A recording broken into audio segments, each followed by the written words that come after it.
The knock on the door came just after sunrise. I remember the light first. Pale morning light through the kitchen window, the coffee still steaming in my hand. It was too early for visitors, especially the morning after a wedding. When I opened the door, my daughter was standing there. Her hair was loose and tangled.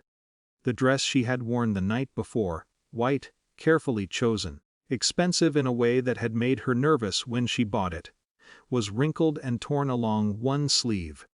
Her arms were covered in bruises. For a moment my brain tried to invent another explanation. A fall, an accident, something clumsy and unlucky, but she looked at me and slowly shook her head before I even asked. No words. Just that small movement. I stepped aside and let her come in. She walked into the house like someone unsure where the floor might break beneath her. She sat down at the kitchen table and folded her hands in her lap. I noticed her fingers were trembling. "Did someone hurt you?" I asked quietly. She didn't answer. Just stared at the table. The wedding had been yesterday afternoon. The reception ran late. Everyone had talked about how fortunate she was, how respectable the family was, how successful her husband's mother had been in business. I remembered that woman clearly. Organized, polished, the kind of person who controlled a room without raising her voice. At the time, I had assumed it was confidence. Now I wasn't sure. My daughter kept shaking her head whenever I asked anything. Not in denial, more like she was refusing to let the words exist. I didn't push. "Let's go to the hospital," I said. She looked up then, surprised. "I'm fine." "No," I said gently. "You're not." The drive took 15 minutes. We barely spoke. She sat in the passenger seat with her hands clasped together so tightly her knuckles were pale. Once or twice, she looked like she might start explaining, but the words never came. At the hospital, the nurses asked careful questions, professional questions. Where did the injuries happen? When? Who was present?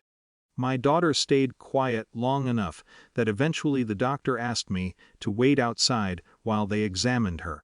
Hospitals have a strange silence in the mornings.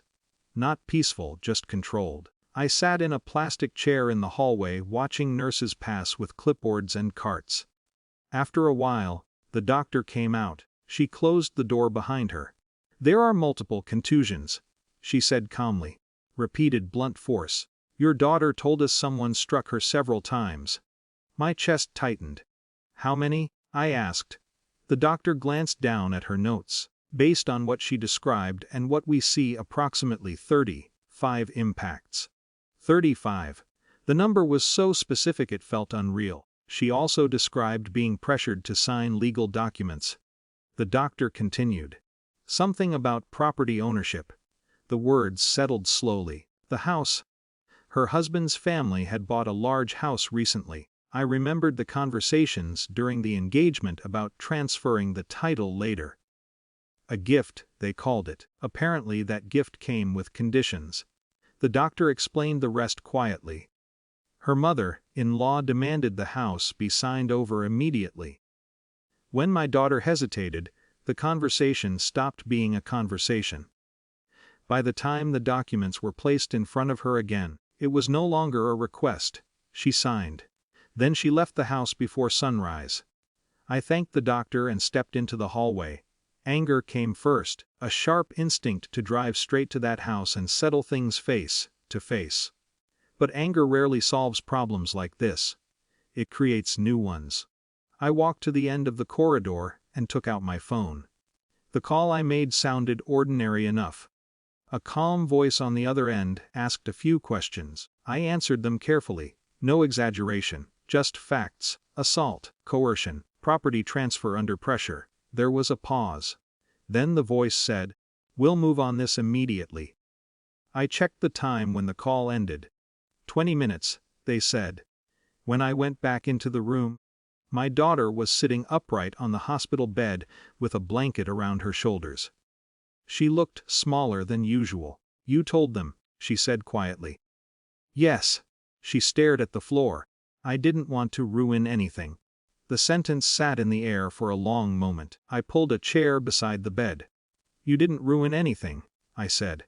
We sat there quietly. Time in hospital stretches in strange ways. The clock on the wall moved slowly, every minute louder than it should have been. My daughter eventually leaned back against the pillow, exhausted. Exactly 20 minutes after my call, footsteps approached in the hallway. Not hurried, not dramatic, just deliberate. 2 investigators entered the room with a uniformed officer behind them. Their badges were visible enough that no explanation was necessary. They spoke first with the doctor, reviewing the medical notes. Then they introduced themselves to my daughter. Their tone was careful, respectful. One of them explained that the property transfer she described had already triggered a preliminary legal review because of irregular filing procedures. My call had provided the missing piece: medical documentation, evidence of coercion. The officer took photographs of the injuries with quiet professionalism. One investigator asked my daughter if she felt safe returning home. She shook her head. That answer was enough. The investigator nodded and made a note. Another team, they explained, was already on its way to the house where the documents had been signed. The transfer would be frozen while the situation was reviewed. There was no shouting, no dramatic confrontation. Just paperwork moving in a direction that couldn't easily be stopped. My daughter looked at me like she was trying to understand how something she thought she had to endure alone had suddenly become visible to other people. When the officials finished their questions, they thanked her and stepped into the hallway. The room grew quiet again. Outside the window, the morning had fully arrived. Traffic moving. People walking to work. Normal life continuing. My daughter watched the door for a while before speaking. What happens now?